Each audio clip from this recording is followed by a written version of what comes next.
Hello guys, for this video, tara, samahan niyo ako mag-unbox nitong aking nabiting helmet sa phone holder.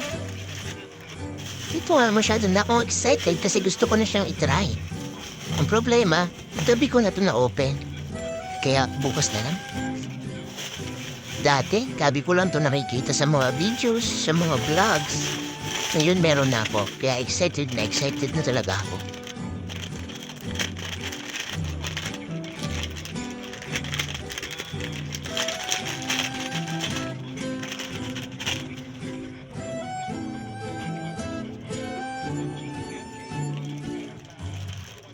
At dito nga, sobrang excited na ako.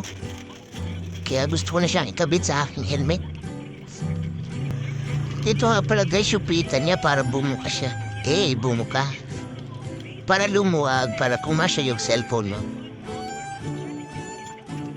The moment of truth, eto na. Kabitin natin guys. At dito nga, hindi ako makaintindihan kung paano ba ikakabit. Kung baliktad ba o tama ba yung pagkakalagay ko. Dahil runong-runuan tayo, hindi tayo nanood ng mga tutorial. O, diba? Kaya ko yan, kaya ko yan. Dahil bida-bida tayo, ayan. Ang tagal-tagal kong ikabit. 10 oras na ata ako dito nagkakabit, hindi pa rin ako magkaigi.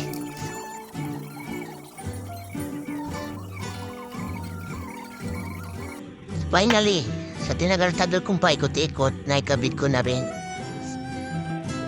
At dahil okay na, yan, lalagay ko naman yung clip para din sa cellphone. Yung phone holder na siya mismo. Another 10 hours guys sa pagkakabit naman itong clip. Joke lang.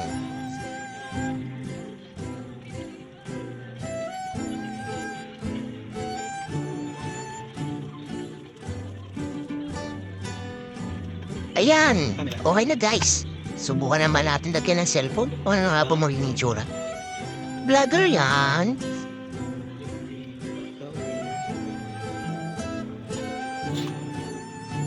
Sapat na nga to guys.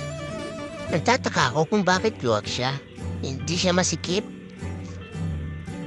Maigpit naman yung tornilyong nilagay ko.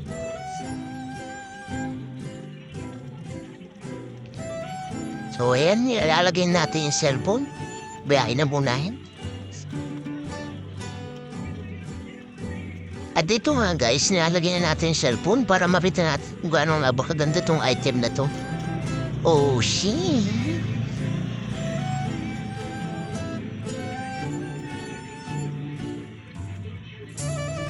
At dito nga, napansin ko talagang luwag na luwag siya. Yung cellphone ko hindi naka-steady. So yan, tingnan ko muna. Mamaya ayusin ko ulit. Eto na, pinalas ko na nga. Kasi nga, load talaga yung cellphone. Hindi siya naka-steady ng one place lang. Kaya, tirahin kong baklasin ulit ka.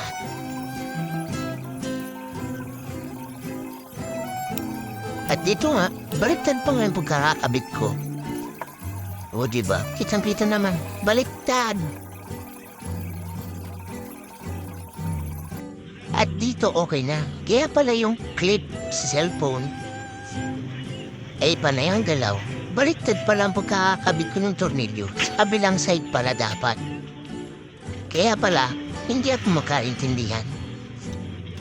So dito okay na yung clip niya. Hindi na siya magalaw. Naka-steady na yung cellphone. Kaya, all goods na. Apakakas! Vlogger yan. Motovlogger. Finally, nakabit ko na rin. Yun lang guys. Salamat sa panonood. Salamat!